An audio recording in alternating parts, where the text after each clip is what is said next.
In this question, we are asked to evaluate the integral, and if we look carefully at the integral, we will notice that we have the product of two separate functions. We have t being multiplied by the function e to the negative 2t. And whenever you have two functions that are being multiplied and you're asked to integrate them, that is a good indication that you'll have to use a technique known as integration by parts. We have put a purple box around the formula for integration by parts, and if we look carefully, we can see we need a number of things. We need a u and a v, and then we also need a v and a du. And your first step in integration by parts will be to figure out which of the two functions that we've underlined already will represent u. Oftentimes it is the first function, so in this case we would be tempted to say that u is equal to t. And there's a better rule of thumb that might help guide you as to picking which of the two functions to let u. Basically, you want to let u equal the function whose derivative becomes a simpler function. So, for example, if we let u equal t, and then we compute the derivative, then we would have du is equal to 1 dt, since the derivative of t is just 1. And that indeed becomes simpler because we go from a variable to a constant. On the other hand, if we let u equal e to the negative 2t and then take that derivative, well, then we would have to use the chain rule. We recall that with an exponential function, you would recopy the exponential function and then essentially multiply by the derivative of the numerator. The derivative of negative 2t would be negative 2. But you can see that by taking the derivative, we do not end up with a function that is simpler. We go from e to the negative 2t to negative 2 e to the negative 2t. So it just doesn't get simpler, so it's not going to be a wise idea to let u equal the second function. So in this case, letting u equal the first function turns out to be the winner because the derivative becomes a simpler function. So we will go ahead and proceed as follows. We've made a little template chart over here, and as noted, we will let u equal t, and the derivative was 1 dt. As for what we let dv equal, it's essentially going to be the rest of the expression that you're trying to integrate. So in this case, the rest of it would be e to the negative 2t dt. Like so. Now, when you go from dv to v, you're not doing a derivative, you're actually integrating. So we have to integrate the function e to the negative 2t.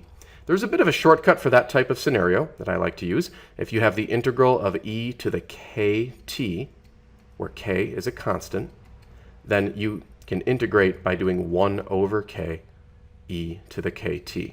That's a formula easily proven by using u substitution, but I prefer the shortcut because it saves us some time.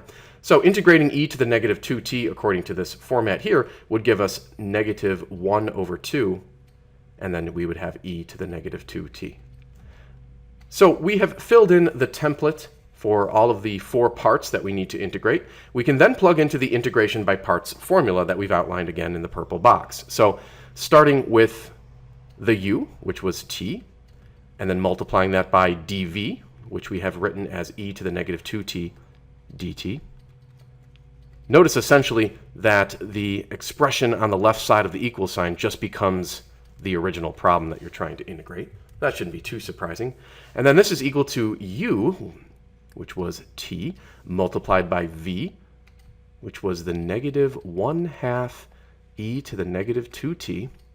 And then notice you have a minus sign. And then you have to integrate another expression, which will be v again. So that's the negative 1/2 e to the negative 2t. And then multiplied by du, and du was the 1 dt.